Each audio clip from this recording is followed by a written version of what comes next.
নামাজ পড়তে পড়তে যারা কপাল কালো করে ফেলছে এরা ঢুকবে না? যারা হজ করতে করতে বড় হাজী সাহেব হয়েছে, জিকির করতে করতে হাতে 3-4টা তাসবিহ রেখেছে, তাদের কথা বলা হয়েছে? এগুলো নিঃসন্দেহে অনেক বড় আমল, কিন্তু সবচাইতে বেশি জান্নাতে প্রবেশ করাবে যে আমল, বিষ্ণু বললেন, এক হচ্ছে আল্লাহর ভয়, আরেক হচ্ছে সর্বোত্তম আচরণ। প্রিয় ভাইরা, ইসলামের মেজাজটাকে চিনে নেন, ইসলামের এসেন্সটাকে বুঝে নেন। আমরা ভালো আচরণকে গুরুত্ব দিতে চাই না। অনেক নামাজি লোক দেখবে নামাজ পড়তে পড়তে কপালে কালো দাগ ফেলে দিছে, বাসায় বউয়ের সাথে খারাপ আচরণ করে, খিটখিটে মেজাজের, প্রতিবেশীর সাথে শুধু ঝগড়া, কলিগদের সাথে ঝগড়া, মারামারি, দুঃসম্পর্ক, এরকম আছে না? নাই বলেন, আছে না? কিন্তু নামাজি, অনেক বড় হাজি, একদিনও কোরআন তেলাওয়াত মিস হয় না, তো এত ইবাদত করেও সে ইসলামের আসল এসেন্সটাকে ধরতে পারেনি।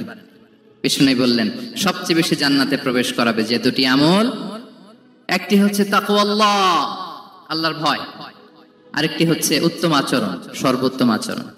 তো আমরা যেন উত্তম আচরণের অধিকারী হই, আমার স্ত্রীর সাথে যেন ভালো আচরণ করি, প্রতিবেশীর সাথে যেন ভালো আচরণ করি, ছেলে মেয়েদের সাথে যেন আমাদের অ্যাটিটিউডটা ভালো থাকে, আচরণটা ভালো থাকে, কলিগের সাথে যেন ভালো থাকে। বিশ্বনবীর আচরণ যেমন ছিল তেমন আচরণ যেন আমরা গড়ে তুলতে পারি। আওয়াজ করে পড়ুন আমিন। সুনানে আবু দাউদের এক বর্ণনা, বিষ্ণু ইসলাম বলেন, খুব চমৎকার একটি হাদিস, মনোযোগ দিয়ে শুনুন। তিনি বলেন, আনা যাঈমুন বিবাইতিন ফি রাবাদিল জান্নাতি লিমান তারাকাল মিরাআ ওয়া ইন কানা মুহিক্কান। আমি ওই ব্যক্তিকে আমি জান্নাতের মাঝখানে একটা ঘরের গ্যারান্টি দেই যে ব্যক্তি কৌতুক করার সময়ও মিথ্যা পরিহার করে। করতেছে কৌতুক, ফান করতেছে আর কি, হি ইজ কিডিং, ফান করে, কৌতুক করে, কিন্তু কৌতুকের সময়ও সে মিথ্যা বলে না। এই স্বভাব যাদের, তাদেরকে আমি জান্নাতের মাঝ বরাবর একটা ঘরের গ্যারান্টি দেই। এরপর বিষ্ণু কি বলে দেখেন, তিনি বলেন, ওয়াবি বাইতিন ফি আ'লাল জান্নাতি লিমান হাসানা খুলুকাহ। আর জান্নাতের একেবারে হাইস্ট পিক অফ প্যারাডাইস, জান্নাতের সর্বোচ্চ স্তরে আমি একটা ঘর বা একটা বাসভবনের গ্যারান্টি ওই ব্যক্তিকে দেই যে তার আচরণটা সুন্দর করেছে, যে সুন্দর আচরণের অধিকারী হয়েছে, তাকে জান্নাতের হাইস্ট পিকে আমি একটা বাসভবনের গ্যারান্টি দেই। তাহলে বলেন তো, আমাদের আচরণটা সুন্দর করার দরকার আছে না নাই?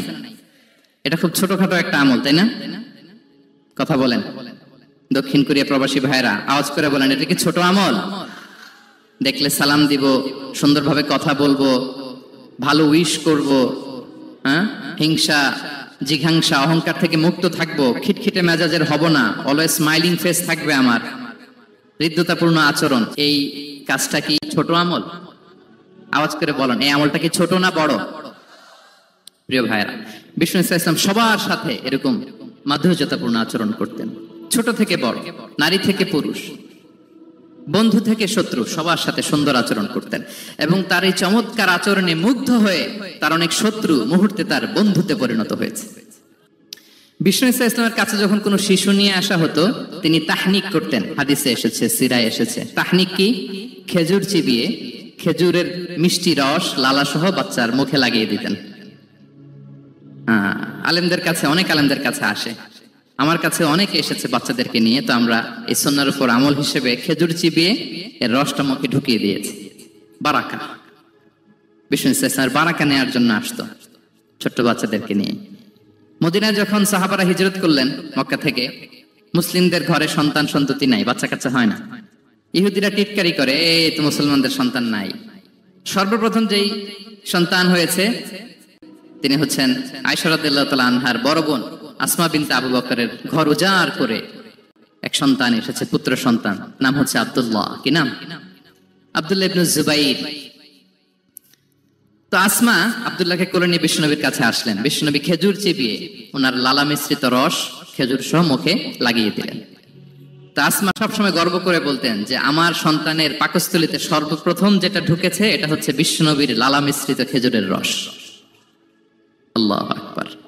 বাচ্চারা আসলে বিষ্ণুনবী তাহনিক করতেন, এবং এটা ল্যাবরেটরিক্যালি প্রুভড, সায়েন্টিফিক্যালি প্রুভড যে বাচ্চার জন্মের পরে এরকম মিষ্টি দিলে, স্পেশালি ডেটস নির্যাস যদি দেয়া হয়, তাহলে এটা তার ইমিউন সিস্টেম বাড়ায়, রোগ প্রতিরোধ ক্ষমতা বাড়ায়, তার ব্লাড সার্কুলেশন বাড়ায়, রক্ত সঞ্চালন বাড়ায়। বিষ্ণুনবী এটা করতেন। অনেক মায়েরা বরকতের জন্য বিষ্ণুনবীর কোলে বাচ্চা দিতেন, অনেক বাচ্চা বিষ্ণুনবীর কোলেই পেশাব করেছে, হাদিস সাক্ষী। ওখান থেকে মাসালা এসেছে, মেয়ে বাচ্চা পেশাব করলে কিভাবে ক্লিন হবে, ছেলে বাচ্চা পেশাব করলে কিভাবে ক্লিন হবে। বিশ্বনবী কোলে নিয়েছেন, পেশাব করে দিছে ভরায়। আল্লাহু আকবার। বাচ্চাদের মাথায় তিনি হাত বুলিয়ে দিতেন। যেই বাচ্চার মাথায় বিশ্বনবী হাত বুলাতেন ওই বাচ্চার মাথায় খুব বেশি বেশি চুল গজাতো। সুবহানাল্লাহ পড়বেন না? এক ভণ্ড, সেও ছিল নবী দাবিদার, মুসাইলামাতুল কাদ্দাব। সে নবীকে কপি করত, নবী যা যা করতো তাই করত। তো সেও তার এলাকায় অনেক বাচ্চাদের মাথায় হাত বুলাই দিতে শুরু করলো, যে মোহাম্মদ বাচ্চার মাথায় হাত বুলালে বাচ্চার মাথায় চুল বড় হয়, আমিও তাই করবো। সে বলতো আমিও নবী। সে বলতো নবু আনিস শুনলি ওয়ানিস শুনলাকে মোহাম্মদ, হে মোহাম্মদ, নবু তোমার অর্ধেক আমার অর্ধেক। কি মামুর বাড়ির আবদার দেখছেন? বলে আমারটা আমাকে বুঝিয়ে দাও। তো নবীকে কপি করতো। বিশ্বনবী কুয়ার মধ্যে লোনা পানির কুয়ায় থুতু ফেললে মুহূর্তে লোনা পানির কুয়া মিঠা পানির কুয়ায় পরিণত হতো।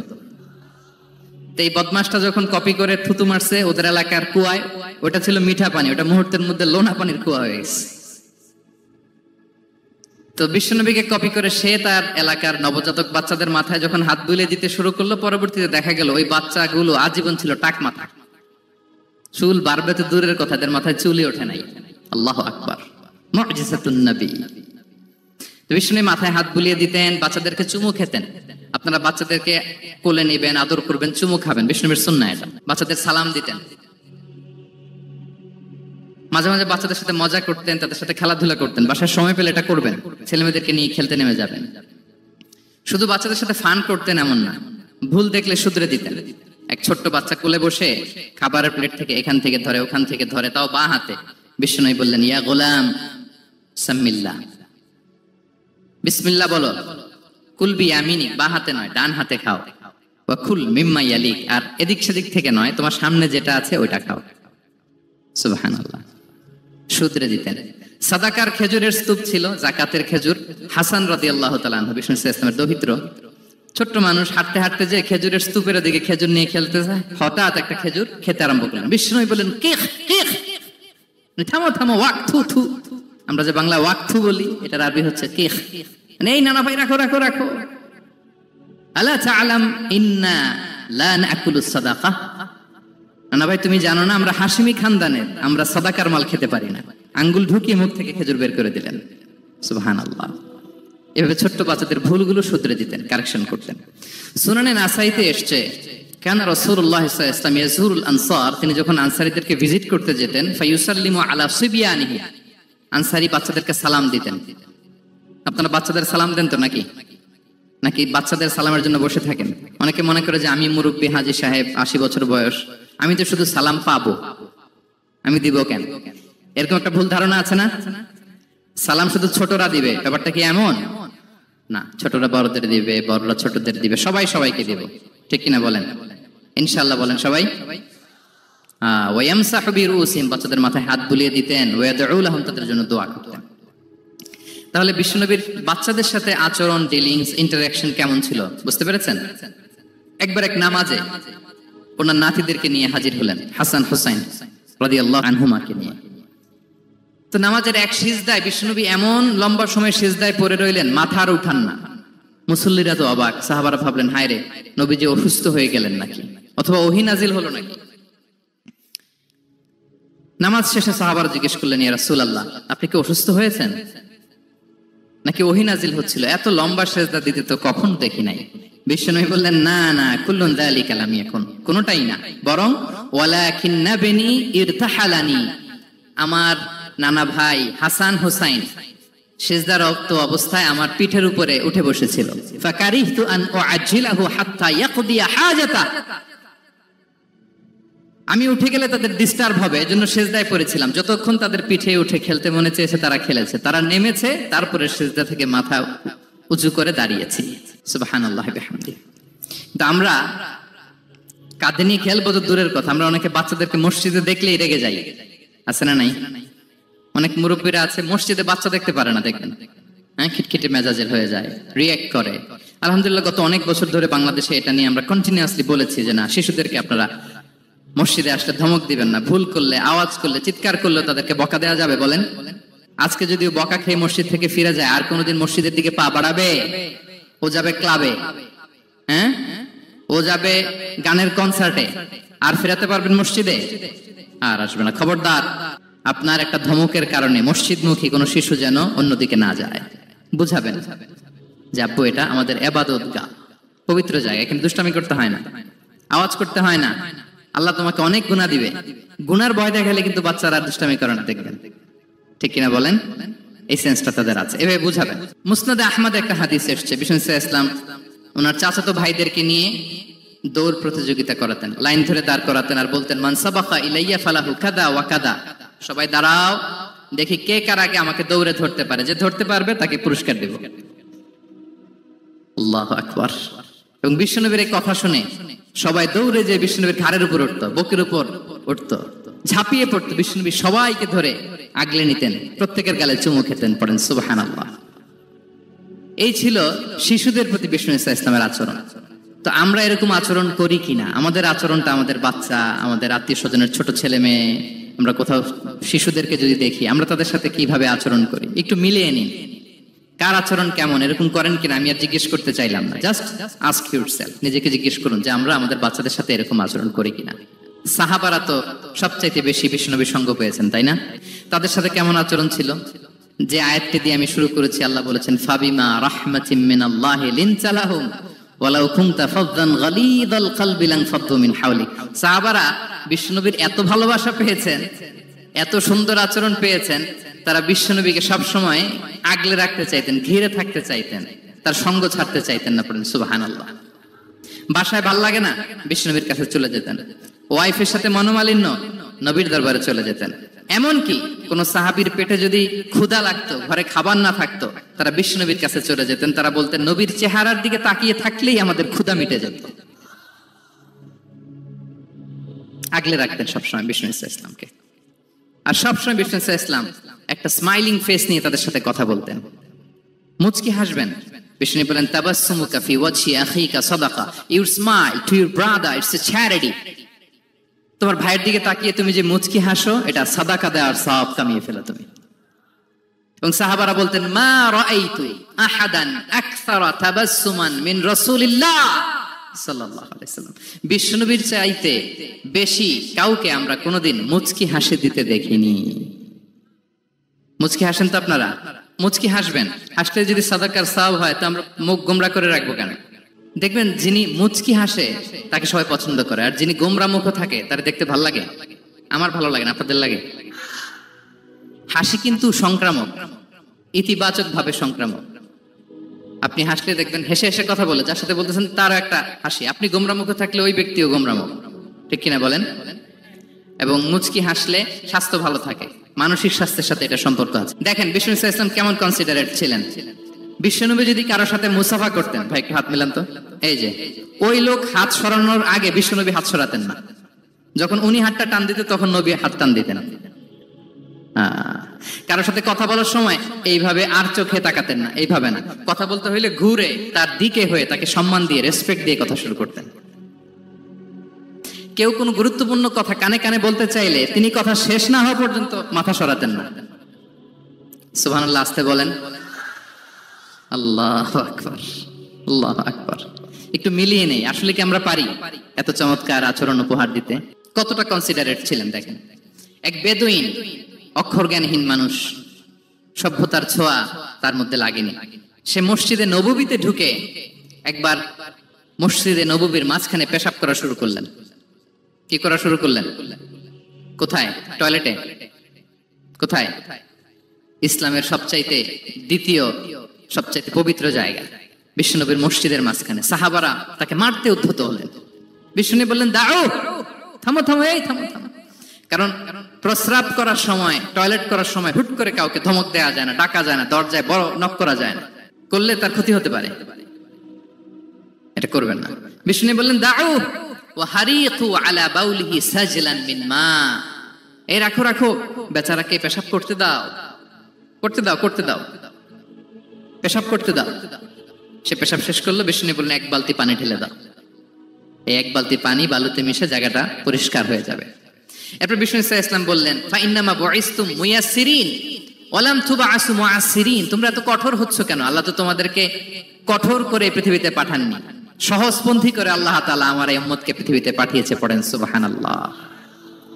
দেখেন কত চমৎকার আচরণের ছিলেন। এবং পরে লোকটাকে বুঝিয়ে বললেন, সে কালিমা পড়ে মুসলমান হয়ে গিয়েছে। আল্লাহু আকবার। এই ছিল বিষ্ণু ইসা ইসলামের ইন্টারাকশন সাহাবাদের সাথে। এবং সাহাবাদের জন্য তিনি দোয়া করতেন প্রাণ ভরে। প্রিয় ভাইরা, দোয়া চাওয়া, দোয়া করা দুটোই সুন্নাহ। প্রাণ ভরে তিনি সাহাবাদের জন্য দোয়া করেছেন। বিষ্ণু ইসা ইসলাম একবার ওয়াশরুম সেরে এসে দেখলেন কে যেন অজুর পানি রেখে গিয়েছে। জিজ্ঞেস করলেন কে রেখেছে? বলা হলো আব্দুল্লাহ ইবনে আব্বাস রেখে, ছোট্ট আব্দুল্লাহ। বিষ্ণু ইসা ইসলাম খুশি হয়ে গেলেন, হায় রে, সে কিভাবে খেয়াল করলো, আমি এখন ওয়াশরুম থেকে আসলেই তো আমার অজুর পানি লাগবে। খুশি হয়ে একটা দোয়া করলেন তার জন্য। তিনি বললেন আল্লাহুম্মা ফাক্কিহহু ফিদ্দীন ওয়া আল্লিমহু তা'বীল, মানে হে আল্লাহ, আপনি তাকে দ্বীনের জ্ঞান দেন এবং কোরআনের ব্যাখ্যা তারে শিক্ষা দেন। বিশ্বনবীর এই দোয়া এমন ভাবে কবুল হয়েছে, এই আব্দুল্লাহ ইবনে আব্বাস যত মুফাসসির পৃথিবীতে আসবে সকল মুফাসসিরদের সম্রাট হিসেবে আল্লাহ তাকে কবুল করেছেন। বিশ্বনবীর দোয়া তারা পেয়েছেন। উম্মে সুলাইম রাদিয়াল্লাহু তাআলা আনহা, আনাস রাদিয়াল্লাহু তাআলা আনহুকে নিয়ে আসলেন, বললেন নবী হে, আপনি এসেছেন, আমরা যে এত খুশি মদিনাবাসী, সবাই দেখে আপনার হাতে কিছু না কিছু হাদিয়া দেয়, আমি কি দিব? কিছু দেয়ার নাই, কিছু দেয়ার নাই, আমি গরিব মানুষ, আমি আমার নাড় ছেঁড়া ধন, কলিজার টুকরা আনাস, আমার শিশু সন্তানটারাই আপনারে হাদিয়া দিয়ে দিলাম। খোয়াই দিমুকা আনাস, নবী হে, সে আপনার ছোট্ট খাদেম হবে, আপনার কাজ করে দিবে। উদু আল্লাহ আলাহ, আপনি তার জন্য একটা দোয়া করেন। বিষ্ণু দোয়া করলেন, কি দোয়া করলেন? আল্লাহুম্মা আকসির মালাহু ওয়া ওয়ালাদা, আল্লাহ আনাসের সম্পদও বাড়ায় দাও, ওয়া ওয়ালাদা, তার সন্তানও বাড়ায় দাও। দেখেন এই দোয়ার কি বরকত। এই দোয়ার বরকতে আনাস বলে মদিনাতে যত খেজুর বাগান ছিল সবগুলো খেজুর বাগানে বছরে খেজুর হতো একবার, কিন্তু নবীর দোয়ার বরকতে আমি আনাসের বাগানে খেজুর হতো বছরে 2 বার। আর ওনার সর্বসাকুল্যে ছেলে মেয়ে ছিল, কোন বর্ণনায় 78 জন, কোন বর্ণনায় 80 জন। আমাদের পুরো বংশে আছে 80 জন, কথা বলেন, আপনার পুরো গোষ্ঠীতে 80 জন আছে? ওনার শুধু ছেলে মেয়ে, একজনের ছেলে মেয়ে কয়জন? 80 জন। বিশ্বনবীর দোয়া কি ইন্টারেকশন দেখেন, একজন ট্রু লিডারের কি বৈশিষ্ট্য। তিনি সাহাবীদের ভালো গুণ দেখলে তাদেরকে উৎসাহিত করতেন, ইন্সপায়ার করতেন, প্রশংসা করতেন। আবু মুসা আল-আশআরী রাদিয়াল্লাহু তাআলা আনহু, তিনি রাত জেগে চমৎকার কণ্ঠে তেলাওয়াত করতেন। একদিন তার ঘরের পাশ দিয়ে বিশ্বনবী যাচ্ছিলেন, পরের দিন বললেন, আবু মুসা, আমি কিন্তু তোমার কণ্ঠ শুনেছি, বড় সুরেলা গলা তোমার, লাকাত উতিতা মিজমারান মিন মাজামিরি আলি দাউদ, দাউদ নবীর গলায় আল্লাহ যে সুরের ঝংকার দিয়েছেন, এই উম্মতের মধ্যে আল্লাহ তোমার গলায় সেই সুরের লহরী ঢেলে দিয়েছেন। আচ্ছা বলেন, নবী যদি প্রশংসা করে যে তোমার তেলাওয়াতটা খুব সুমধুর হয়েছে, তার কেমন লাগবে বলেন তো? আচ্ছা নবী বাদ দেন, শাইখ আব্দুর রহমান আস-সুদাইসি এসে যদি আপনারে বলে তোমার কণ্ঠটা তো বড় মিষ্টি, কেমন লাগবে আপনার? আর স্বয়ং বিশ্বনবী যদি বলে, সুবহানাল্লাহ পড়বেন না? আল্লাহু আকবার। এইভাবে ইসলাম সাহাবাদেরকে উৎসাহিত করতেন। মাঝে মাঝে প্রশ্ন করতেন, তাদের অ্যাটেনশন গ্রো করার জন্য তিনি প্রশ্ন করতেন। একবার বলেন দেখি, কে বলতে পারে ইন্না মিনাশ শাজারি শাজারা লা ইয়াসকুতু ওয়ারাকুহা মাসালুহা মাসালুল মুমিন, একটা গাছ আছে, এই গাছের পাতা ঝরে না, এর দৃষ্টান্ত মুমিনের দৃষ্টান্ত। কে পারো দেখি?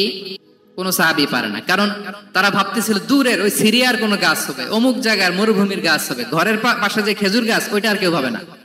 ভাবছে প্রশ্ন যেহেতু করছে, এত সহজ উত্তর হইলে তো প্রশ্ন করার কথা ছিল না। তারা এইটা বলে, ওইটা বলে, ক্যাকটাস, গুলমলাতা, ওই গাছ। নবী বলে না, ইন্নাহা আন-নাখলা, এটা খেজুর গাছ। কি গাছ? তো আব্দুল্লাহ ইবনে ওমর তখন খুব ছোট, তিনি মনে মনে ধরে ফেলছিলেন, কিন্তু ভয়ে বলে না। তো বাসায় যে ওমর রাদিয়াল্লাহুকে বলে, আব্বা আপনারা কেউ পারেন না, আমি তো জানতাম এটা খেজুর গাছ, তো বললা না যে? আব্দুল্লাহ বলে, আপনি পারেন না, অন্যান্য সাহাবারা বাচ্চা ছাড়া কেউ পারে না, আমি কেমনে কই? ওমর রাদিয়াল্লাহু বললেন, আজকে যদি তুমি বলতে পারতে, লাল উট পেলে আরবরা যে যত খুশি হয় আমি তার চেয়েও বেশি খুশি হয়ে যেতাম। নবীর সামনে আমার বুকটা এত বড় হয়ে যেত। আল্লাহু আকবার। দেখেন, প্রশ্ন ছুড়ে দিয়ে মনোযোগ আকর্ষণ করতেন সাহাবাদের।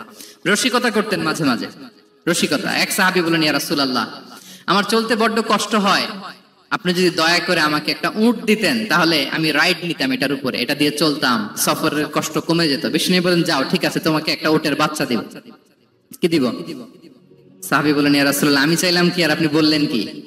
আমার তো লাগবে এমন উট যেটা দিয়ে মরুভূমিতে চলা যায়। বিষ্ণু বললেন, ওই উটটাও তো অন্য কোনো না কোনো উটের বাচ্চা। সুবহানাল্লাহ পড়বেন না? ছোট্ট কথা, দেখেন কি রসিকতা, কি সেন্স অফ হিউমার। সুবহানাল্লাহ।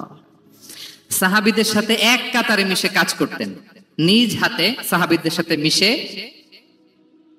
কি করেছেন? মসজিদে নববী নির্মাণ করেছেন। পঞ্চম হিজরিতে নিজে মরুভূমির বালু খনন করে পেটে পাথর বেঁধে পরীক্ষা খনন করেছেন সাহাবীদের সাথে। True leader. শুধু তাই নয়, সাহাবারা ভালো পরামর্শ দিলে সেটা অ্যাকসেপ্ট করতেন। আমাদের মধ্যে অনেকের একটা ইগোইস্টিক ঝামেলা আছে। বাড়ির কাজের মেয়ে বলছে, কাজের ছেলে বলছে, এই আমার স্টাফ বলছে, এটা আমি কেন শুনবো? এরকম একটা মেন্টালিটি অনেকের আছে না নাই? অনেক সময় তাদের মধ্য থেকেও ভালো পরামর্শ আসতে পারে না? বলেন পারে কিনা? বিশ্বনবী দেখতেন কেউ ভালো পরামর্শ দিলে সেটা পিক করতেন, নিয়ে নিতেন। বদরের যুদ্ধে মুসলিম সৈন্যরা কোথায় ক্যাম্প করবে, বিশ্বনবী হঠাৎ একটা জায়গায় ক্যাম্প স্থাপনের নির্দেশনা দিলেন। হাব্বাব ইবনুল মুনজির রাদিয়াল্লাহু তাআলা আনহু তিনি বললেন, ইয়া রাসূলুল্লাহ, অনুমতি দিলে একটা কথা বলবো। কি কথা? এই যে আপনি ক্যাম্প স্থাপন করলেন এখানে, এটা কি আল্লাহর আদেশে না আপনার ইচ্ছায়? নবী বললেন, আমার ইচ্ছা, এটা আল্লাহর আদেশ নয়। তাহলে ঠিক হয় নাই, লোকেশন সিলেকশন ঠিক হয় নাই। তাহলে কোথায়? হাব্বাব বললেন, ইয়া রাসূলুল্লাহ, ওই যে কূপ দেখা যায় ওখানে, দ্যাটস আওয়ার লোকেশন, ওখানে করলে ভালো হবে। কেন? বলতেছে আমরা ওখানে ব্যারিকেড দিয়ে রাখবো, পানি আমাদের কন্ট্রোলে থাকবে, কুরাইশরা পানির অভাবে যুদ্ধ ছাড়াই মরবে, আমরা পানি খেয়ে যুদ্ধ করবো। সুবহানাল্লাহ বলেন। বিশ্বনবী সাথে সাথে হাব্বাবের কথা মেনে নিলেন, বলে যে না, আমি যে ডিসিশন দিয়েছি সৈন্যদের মধ্যে আবার ছড়িয়ে দাও, we should change our location. আল্লাহু আকবার। তাহলে সাহাবাদের সাথে ইন্টারেকশন কি ফ্র্যাঙ্কলি, কি ওপেন মাইন্ডেড, সুবহানাল্লাহ বিহামদিহি। তাহলে শিশুদের সাথে গেল, বড়দের সাথে, সাহাবাদের সাথেও গেল। আল্লাহ। আচ্ছা, 3 নম্বরে স্টাফের সাথে, কর্মচারীর সাথে, সেবকের সাথে বিষ্ণু ইসলাম কি আচরণ করেছেন? বিষ্ণু ইসলামের অনেক খাদেম ছিল, সিরাতে এসেছে। সবার কথা তো বলা যাবে না, একজনের কথা বলি, আনাস রাদিয়াল্লাহু তাআলা আনহুর কথা। আনাস, লক্ষ্মীপুরে আমি এক জায়গায় ওনার কোন একটা ওয়াজ করতে যেয়ে আমি বললাম, আনাস নামটা কেমন লাগে? কারণ অনেকে বাচ্চা নিয়ে এসে বলে, হুজুর নাম রেখে দেন। তাই আমি বললাম, আজকে এখানে নাম দিয়ে দেই আনাস। এই বছর এই লক্ষ্মীপুরে যত বাচ্চা হবে যাদের মনে চায় আনাস রেখে দিয়েন।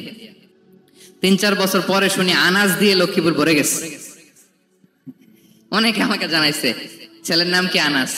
তো বলে যে ওই যে হুজুর আপনি 19 সালে আমাদের লক্ষ্মীপুরে এসে বলছিলেন, ওই কথা থেকে আমরা, পেটে ছিল বাচ্চা, আমরা নিয়ত করে ফেলছি আনাস রাখবো। আনাস নামটা অনেক সুন্দর না? সাহাবাদের নামগুলো চুজ করে করে ছেলেদের নাম রাখবেন। উনি ছিলেন বিষ্ণু ইসলামের খাদেম। কোনদিন তিনি কোন ওনার স্টাফকে, সেবককে, খাদেমকে মারধর করেন নাই, কোনদিন না। আমরা তো পান থেকে চুন খসলে, আল্লাহ, বাংলাদেশে ওই যে লোহার খুন্তি গরম করে কাজের মেয়ের পিঠে শাকা দেয়া হয়, এরকম আছে না নাই? ডাকাত বলেন। মানবাধিকার কর্মী, আবার নারী আন্দোলনের বড় নেত্রী, কিন্তু ঘরের ভেতরে দেখা যায় তার আসল চরিত্র। কারো আসল চরিত্র যদি জানতে চান, কয়েকটা জায়গায় নক করলে জানা যায়। এক হচ্ছে তার বউ, তার ব্যাপারে কি বলে, তার স্ত্রী। এরপর তার ড্রাইভার কি বলে, তার ঘরের কাজের মহিলাটা কি বলে। এদের কাছে নক করলে আপনি বড় সাহেবের আসল তথ্য পেয়ে যাবেন। কথা বুঝতে পেরেছেন? আনাস রাদিয়াল্লাহু তাআলা আনহু বলেন, খাদিমতুন নবিয়্য 10 সিনিন ফামা ক্বালা লি উফ ফামা ক্বালা লি লিমা সানা'তা ওয়ালা লিমা লা সানা'তা।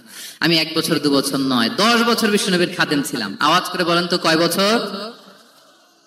একদিনের জন্য আমার কোনো কাজে বিরক্ত হয়, উফ ইস, আরে বিরক্ত হয়, আমরা এগুলো বলি না? একদিনের জন্য বলে না, একদিন, একটি মুহূর্তের জন্য। এই 10 বছরে একটিবারও প্যারা নবীজি বলেন নাই, আনাস এটা কেন করলে?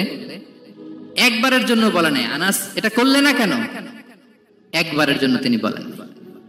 আনাস রাদিয়াল্লাহু তাআলা আনহু বলেন, একদিন একটা কাজে, সম্ভবত জুব্বা আনতে আমাকে বিষ্ণু পাঠিয়েছিলেন। আমি ছোট মানুষ, জুব্বা আনতে যে ভুলে আমি মদিনার বাচ্চাদের খেলা দেখতে আরম্ভ করলাম। বাচ্চারা রাস্তায় খেলাধুলা করে না? বিশ্বনবী যেটা আনতে পাঠিয়েছে ওইটা না এনে ভুলে, ছোট মানুষ তো, সেও দাঁড়িয়ে দাঁড়িয়ে মদিনার ছেলে মেয়েদের খেলা দেখতেছে। এখন সময়ের পর সময় যায়, ঘন্টার পর ঘন্টা যায়, আনাস তো আর আসে না জুব্বা নিয়ে। বিষ্ণু ভাবলেন, হায় রে, আনাস মনে ভুলে গেছে, যাই নিজের কাজ নিজেই করে নিয়ে আসি। বিষ্ণু বেরোলেন, বেরোই দেখে ওই তো আনাস, আমার আনাস বাচ্চাদের সাথে খেলা দেখতেছে। আমরা হইলে কি করতাম? আমরা হইলে কি?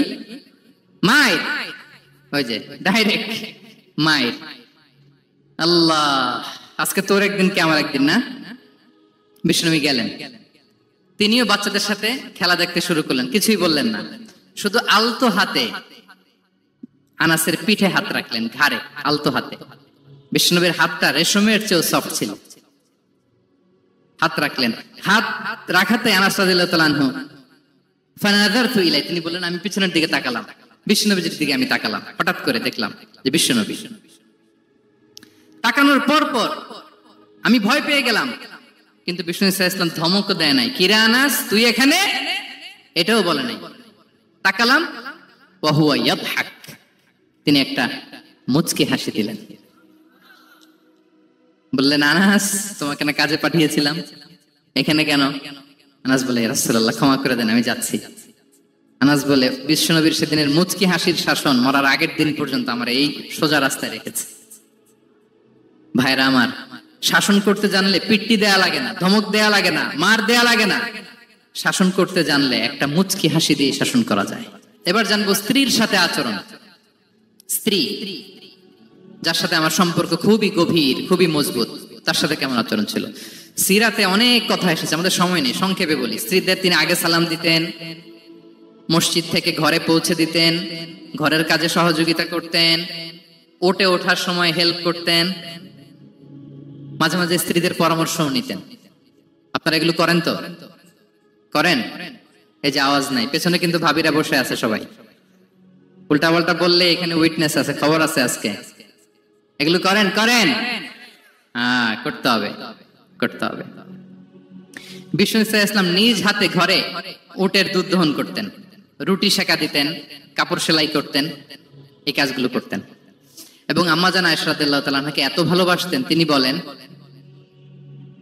আমি গোশত খেয়ে ওইটার হাড্ডিটা রেখে দিলে বিশ্বনবী আমার খাওয়া হাড্ডিটা নিয়ে আবার চুষতে শুরু করতেন। আমি গ্লাসের যেখান দিয়ে পানি খেতাম, পেয়ালার খুঁজে খুঁজে বিশ্বনবী ওই জায়গায় ঠোঁট লাগিয়ে পানি খেতেন। মাইমুনা রাদিয়াল্লাহু তাআলা আনহা বলেন যে আমি আর বিশ্বনবী এক বালতি থেকে মগ দিয়ে পানি নিয়ে দুজনে গোসল করেছি। আল্লাহু আকবার, কি চমৎকার আচরণ। এবং স্ত্রীদের নিয়ে তিনি সফর করতে বেরোতেন। একবার রাত্রিবেলা বিষ্ণু ইসলাম এবং আম্মা জান আয়েশা রাদিয়াল্লাহু তাআলা আনহা, বিষ্ণু বলেন, চলো তোমরা একটু দৌড় দেই, এক্সারসাইজ হয়ে যাবে। দুইজনে দৌড় দিলেন। তখন আম্মা জান আয়েশা রাদিয়াল্লাহু তাআলা আনহা একটু স্লিম ছিলেন, তো দৌড়ে বিশ্বনবী পিছে পড়ে গেলেন, আম্মা জান আয়েশা ফার্স্ট হয়ে গেলেন, আগে চলে গেলেন। বড্ড খুশি, উনি বিশ্বনবীকে হারিয়েছেন। আবার অনেক বছর পরে, তখন সময়ের ব্যবধানে আম্মা জান আয়েশা একটু হেলদি হয়ে গিয়েছেন, আগের মতো আর চিকন নেই। আবার বিশ্বনবী এক রাতে বললেন, আয়েশা চলো আজকেও একটু এক্সারসাইজ করি, দৌড় দেই। দুজন মিলে দৌড় দিলেন। আজকে বিশ্বনবী আর আম্মা জান আয়েশাকে চান্স দেন নাই, তিনি জোরে দৌড়ে আম্মা জান আয়েশাকে রানার আপ করে দিলেন, উনি ফার্স্ট হয়ে গেলেন। এরপর কি বললেন জানেন? সুনান আবু দাউদের হাদিস, তিনি বললেন, ইয়া আয়েশা হাদিহি বিতিলকা সাবকা। দেখেন বিশ্বনবী মনে রাখছেন, নোটে রাখছেন। বিশ্বনবী বললেন, আয়েশা ওই যে এত বছর আগে কোন এক রাতে মরুভূমিতে দৌড়ে আমাকে হারাইছিলা, আজকে ওইটার বদলা নিয়ে নিলাম। তিলকা সাবকা, ওইটার বিনিময়ে এটা। ওই দিন তুমি জিতছিলা, আজকে তোমার উপর আমি জিতে গেলাম। কি হৃদ্যতা ছিল, কি সম্পর্ক ছিল স্ত্রীর সাথে। তাই বলে মনে করবেন না যে কোনো মনোমালিন্য হতো না, হতো। মানবিক যে ব্যাপারগুলো, মাঝে মাঝে একটু ছোটখাটো মিষ্টি ঝগড়া, একটু মনোমালিন্য, এটাও হতো। এবং বিশ্বনবী এটাও টের পেতেন। তিনি বলতেন, আয়েশা ইন্নী লা আ'লামু ইদা কুনতি আলাইয়া গাদবা ওয়া ইদা কুনতি আলাইয়া রাদিয়া। আয়েশা, কখন তুমি আমার উপর রেগে থাকো আর কখন খুশি থাকো, সবটাই কিন্তু আমি টের পাই। আম্মা জান আয়েশা অবাক হলেন, কি করে টের পান? বিশ্বনবী বলেন, যখন তুমি আমার উপর খুশি থাকো তখন দোয়ার সময় বলো লা ওয়া রাব্বি মুহাম্মদ, তুমি বলো, হে মুহাম্মদের রব আল্লাহ, মদিনার উপর রহম করেন, আমাদেরকে ক্ষমা করেন। হে মুহাম্মদের রব, আমাদের ক্ষমা করেন। এইভাবে দোয়া করো। আর যখন তুমি রেগে থাকো তখন আমার নামটা মুখ দিয়ে নিতে চাও না, তখন তুমি দোয়াতে বলো লা ওয়া রাব্বি ইব্রাহিম, হে ইব্রাহিমের আল্লাহ, হে ইব্রাহিম নবীর খোদা, আমাদের মাফ করো। তখন তুমি আমার নাম নাও না, কৌশলে আমার নামটা বাদ দাও। আমাদের আয়েশা বলেন, ইয়া রাসূলুল্লাহ মা আহজুরু ইল্লা ইসমাক, নবী হে, আমি তো আপনার নামটাই শুধু মুখ থেকে বাদ দেই, আমার হৃদয় থেকে তো কখনো আপনারে বাদ দিতে পারি না। এটা ঠিক, তখন রেগে থাকি, আপনার নামটা মুখে নেই না, কিন্তু হৃদয় থেকে তো আপনাকে সরাতে পারি না। সুবহানাল্লাহ। এই ছিল বিষ্ণুর সাথে স্ত্রীদের সম্পর্ক। প্রিয় ভাইরা, আমরা যদি একটু দেখি প্রতিবেশীর সাথে কেমন আচরণ করতেন। নেইবার, বিষ্ণু বলতেন, মান কানা ইউমিনু বিল্লাহি ওয়াল ইয়াউমিল আখিরি ফালইউকরিম দাইফা, যে আল্লাহ বিশ্বাস করে, আখিরাতে বিশ্বাস করে, সে যেন প্রতিবেশীকে সম্মান করে। এবং একবার আবু যার আল গিফারি রাদিয়াল্লাহু তাআলা আনহুকে বিষ্ণু ইসলাম বললেন, আবু যার, ইযা তাবাখতা মারাকান ফাআকসির মাআ, হে আবু যার, তুমি যদি কখনো ঝোল তরকারি রান্না করো, ঝোলের তরকারি খাইছেন? আপনাদের সাউথ কোরিয়াতে তো বিখ্যাত একটা ঝোলের তরকারি আছে, কি নাম যেন, মাছের মেয়ংথাং। আমরা একটা শব্দ শিখছিলাম, কি যেন বলে, খামসা হামনিদা। কয়েকটা শব্দ শিখাই দিছে ভাইরা আমাকে। তো এই যে নামটা বললাম, ঝোলের মধ্যে ট্যাংরা মাছ, শিং মাছ ঝোল দেয় একটা তরকারি। তা আবু যার গিফারিকে বিষ্ণু ইসলাম বলেন, ইদা তাবাখতা মারাকান ফাকফির মা, হে আবু যার, কখনো যদি ঝোলের তরকারি রান্না করো, একটু বেশি করে পানি দিও, যাতে করে তোমাদের পাশাপাশি তোমার প্রতিবেশীর সাথে একটু ঝোল শেয়ার করতে পারো। প্রতিবেশীকে এত গুরুত্ব দিতেন। তিনি বলতেন, লাইসাল মুমিন আল্লাযী ইয়াশবা ওয়া জারুহু জাইউন ইলা জামবিহি, সে মুমিন নয় যে পেট পুরে খায় আর তার প্রতিবেশী না খেয়ে রাত যাপন করে, সে মুমিন নয়। দেখেন প্রতিবেশীকে কত গুরুত্ব তিনি দিয়েছেন। বিশ্বনবীর এক ইহুদি প্রতিবেশী ছিল। কোন ধর্মের? সবাই বলেননি, একসাথে আওয়াজ করে বলেন, কোন ধর্মের প্রতিবেশী? ওই ইহুদির এক ছেলে বিশ্বনবীর কিছু কাজ করে দিতেন। অনেকদিন হলো ছেলেটা আসে না। খোঁজ নিলেন, শুনলেন সে অসুস্থ। শুনলেন ইহুদি ছোট্ট ছেলেটা কি? বিশ্বনবী দেখতে গেলেন। মুসলিম শিশুকে দেখতে গেলেন নাকি? কোন ধর্মের শিশু? তার মানে আপনার প্রতিবেশী যদি হিন্দু হয়, বৌদ্ধ হয়, খ্রিস্টান হয়, দ্যাট ডাজন্ট ম্যাটার, আপনি তার বিপদে আপদে পাশে থাকবেন। এটাই ইসলামের শিক্ষা, ঠিক কিনা বলেন? এই যে আপনাদের এখানে বুদ্ধিস্ট নেইবার আছে, হিন্দু নেইবার আছে, খ্রিস্টান নেইবার আছে, তারা বিপদে পড়লে তো আপনার যাওয়ার দরকার নেই না? যাবেন, খোঁজ খবর নিবেন, ভিজিট করবেন, পাশে দাঁড়াবেন। আপনি যে তাদের খোঁজ খবর নিতেছেন, মুসলিম হয়েও আপনি এত চমৎকার আচরণের, এটা দেখেই অনেকে কালিমা পড়ে মুসলমান হয়ে যাবে। এটাই তো দ্য বিউটি অফ ইসলাম, ইসলামের সৌন্দর্য। বিশ্বনবী হিন্দু মুসলিম ইহুদি বাছেন নাই, ছোট্ট ইহুদিটাকে দেখতে গেলেন। যে দেখে হায়রে কাতর হয়ে সে বিছানায় মৃত্যু শয্যায় শুয়ে আছে, বাচ্চাটার মাথায় হাত বুলিয়ে দিলেন। হাত বুলিয়ে বাচ্চাটাকে, ইহুদি বাচ্চাটাকে বললেন, আসলিম, হে শিশু, তুমি ইসলাম ধর্ম গ্রহণ করো। এখন ছোট্ট মানুষ, তার বাবা আবার পাশে দাঁড়িয়েছে, আব্বা কি বলে না বলে, সে ফানাযারা ইলা ওয়াজহি আবি, বাবার দিকে তাকালেন। তা বাবা বলে, আতি আবুল কাসিম, মানে বিষ্ণু ইসলামের কুনিয়াত, বড় ছেলে ছিল কাসিম, তাকে বলা হতো আবুল কাসিম। ইহুদি বাবা বলল, মুহাম্মদ যা বলে তাই করো। সাথে সাথে সে বলল, আশহাদু আল্লা ইলাহা ইল্লাল্লাহ ওয়া আশহাদু আন্না মুহাম্মাদুর রাসূলুল্লাহ। বিশ্বনবী বেরোয়ার সময় বললেন, আলহামদুলিল্লাহিল্লাযী আনকাযাহু মিনান নার, প্রশংসা সে আল্লাহ যে একটু আগে জাহান্নামী হওয়ার কথা ছিল, মুহূর্তে কালেমার মধ্য দিয়ে তাকে জান্নাতি বানিয়ে দিলেন। দেখেন প্রতিবেশীর সাথে কি আচরণ। ইহুদি প্রতিবেশীর পাশে দাঁড়িয়েছেন, অসুস্থ, ভিজিট করেছেন। আমরা যেন আমাদের প্রতিবেশীর খোঁজ রাখি। অভুক্ত প্রতিবেশী রেখে আপনি পেট পুরে খেয়ে তাহাজ্জুদ করলে ওই তাহাজ্জুদ আল্লাহর দরবারে যাবে না।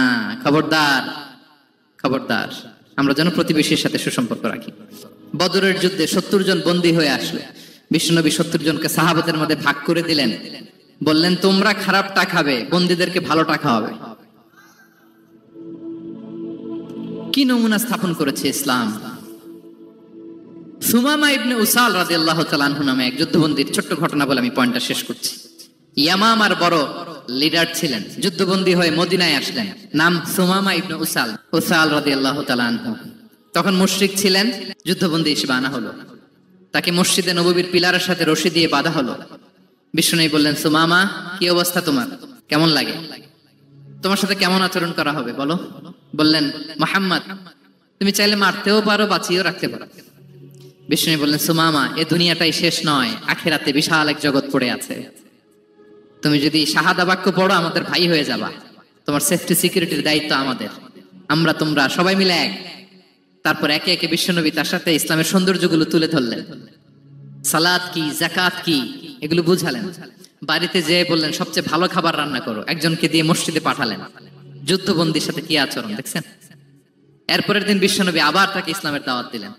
এরপর বাড়িতে এসে একজনকে বললেন, যাও আমার ওই উটের দুধ দহন করে তাকে এক পেয়ালা গরম দুধ দিয়ে আস।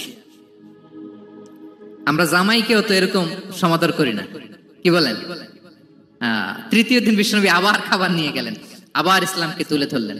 সুমামা তো অবাক, যুদ্ধবন্দীদের সাথে মুসলমানরা এরকম আচরণ করে।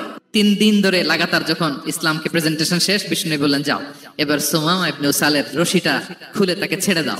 সাহাবারা বললেন বলেন কি ইয়া রাসূলুল্লাহ, ভয়ঙ্কর, বিশ্বাসঘাতকতা করবে, মেরে ফেলবে আমাদের। বিষ্ণু বললেন না, আমি যা জানি তোমরা তা জানো না, ছেড়ে দাও।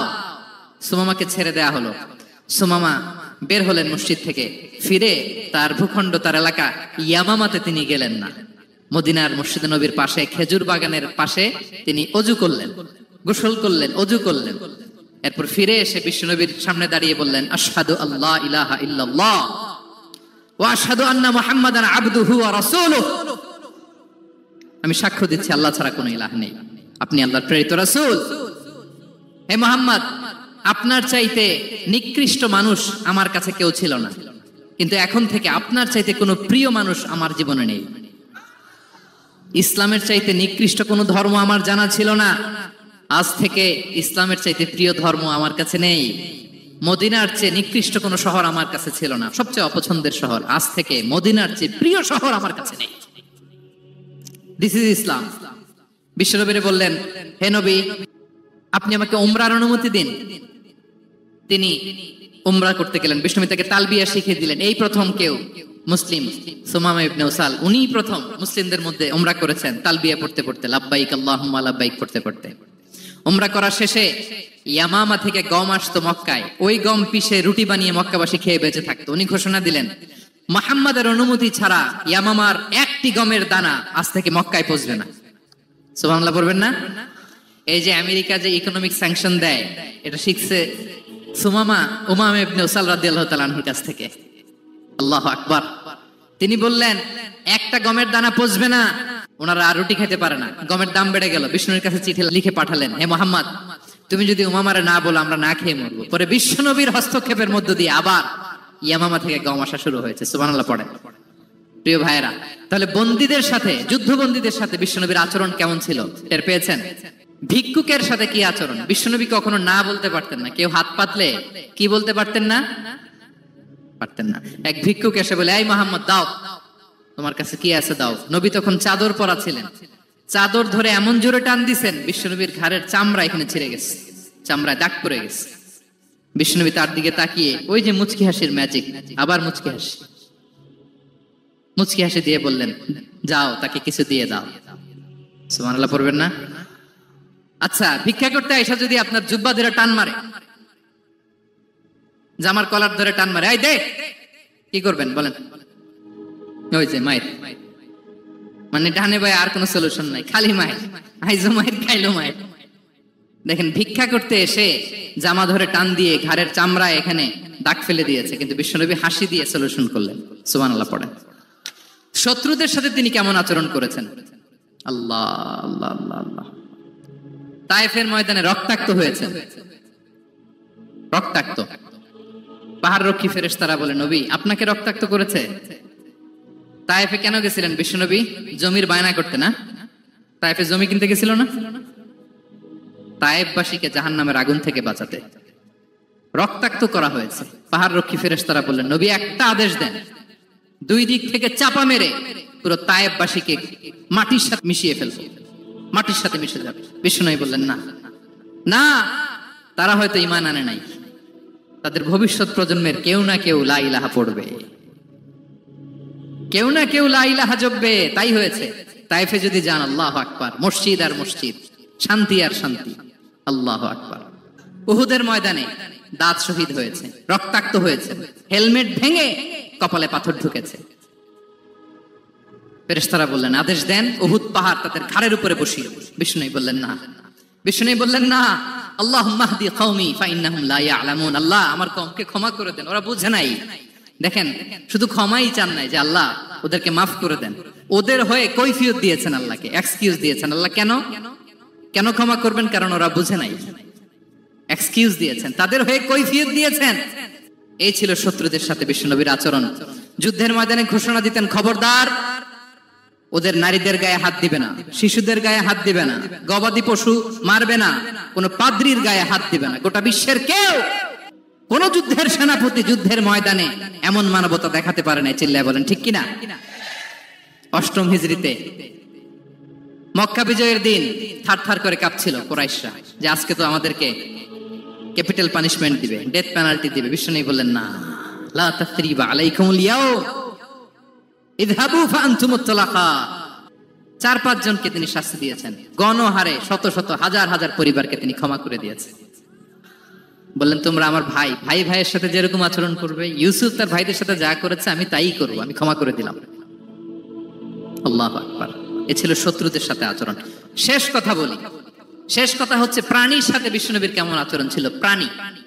প্রাণীর সাথে একবার এক আনসারের খেজুর বাগানে ঢুকলেন, ঢুকে দেখেন একটা উট কাঁদে। কি কাঁদে? কানে কানে এসে বিশ্বনবীকে কি যেন বলে যায়। বিশ্বনবী রেগে বললেন, এই উটের মালিক কে? এক আনসারের সাহাবী বললেন, ইয়া রাসূলুল্লাহ, আমি।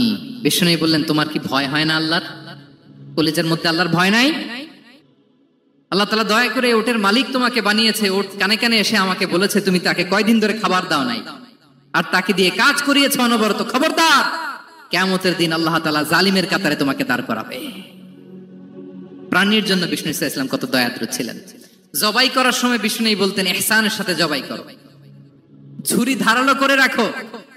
কোরবানির সময় আমরা প্রাণীটাকে কি করি? আদর করি না মেরে ফেলি? বলেন তো, জবাই করা মানে কি? মেরে ফেলতেছি।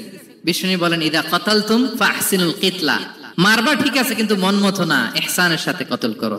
ওয়ালিয়ুহিদ্দা আহাদুকুম শাফরাতাহু ওয়ালইয়ারিহ যাবিহাতাহু, ছুরিটাকে ধার করে রাখো যাতে করে খুব সহজে তার রুহটা বের হয়ে যায়। সুবহানাল্লাহ। দেখেন, আমরা নিজেদের সাথে একটু মিলাই। বাংলাদেশে দেখেন তো, কুকুর একটা দেখলে আমরা কি করি? হ্যাঁ, হয় লাথি না একটা ঢিল। বিড়াল দেখলে কি করি? হয় দাবরানি দেয়, নয় দৌড়ানি দেয়। এরকম আছে না নাই? উন্নত দেশগুলোতে দেখবেন রাস্তার মাঝখানে একটা ছোট্ট সাপ, পুরো হাইওয়েতে সবগুলো গাড়ি থেমে গিয়েছে একটা হাঁসের বাচ্চা বাঁচানোর জন্য, একটা সাপের বাচ্চা বাঁচানোর জন্য। আর আমরা পাখির মতো মানুষকে গুলি করে মারি। মানুষকে আমরা গুলি করে মারি পাখির মতো নির্বিচারে। প্রিয় ভাইরা, বিষ্ণু ইসলাম প্রাণীর প্রতি আমাদেরকে দয়াদ্র হতে বলেছেন। তাহলে বিশ্বনবীর আচরণ কেমন ছিল একটা ওভারঅল ধারণা আপনারা পেয়েছেন প্রিয় ভাইরা? হ্যাঁ, শিশুদের সাথে কোমল আচরণ করবেন তো আপনারা? আদর করবেন, চুমু দিবেন, কোলে নিবেন। হ্যাঁ, ভুল করলে শুধরে দিবেন, পারবেন? বড়দেরকে আগে সালাম দিবেন তো? আর কর্মচারী একটা ভুল করলে পিটাইয়া শোয়াই ফেলবেন, এরকম করবেন না? ভালো আচরণ করবেন। স্ত্রীর সাথে কেমন আচরণ করবেন? হ্যাঁ, মাধুর্যপূর্ণ আচরণ। ওই একজন কয়, হুজুর নাই। আরে বেটা, হওয়ার পরে কেমন করবা ওইটা বলো না। নিয়ত করে রাখো যে আমরা আমাদের ঘরটাকে জান্নাতি ঘর বানিয়ে ফেলবো, ঠিক কিনা? প্রতিবেশীর সাথে যেন আমরা ভালো আচরণ করি, কারাবন্দীদের সাথে যেন আমরা ভালো আচরণ করি। ভিক্ষুক হাত পেতেছে, স্যার 2 দিন ধরে কিছু খাই নাই, 5টা টাকা দেন। দাঁড়ায় না গ্লাসের সামনে, ওর হাতে থালা, একটা ভাঙ্গা থালা, আর আপনি স্যুট পরা স্যার না, আপনারে গাড়ির এদিক থেকে বের করে ওদিকে ভাঙ্গা থালা দিয়ে বসাইতে, আর ওরে স্যুট পরে গাড়ির ভিতরে বসাইতে আল্লাহর কয় মিনিট লাগে বলেন তো? খবরদার, ফরিয়াদির সাথে যেন আমরা খারাপ আচরণ না করি, শত্রুদের সাথে যেন খারাপ আচরণ না করি, কোন প্রাণীর প্রতিও যেন আমরা জুলুম না করি। প্রিয় ভাইরা, বিশ্বনবী এত মাধুর্যপূর্ণ আচরণ করতেন, শত্রু বন্ধু হয়ে যেত। আর আমাদের আচরণ দেখে আমার বন্ধু আমার শত্রু হয়ে যায়, ঠিক কিনা?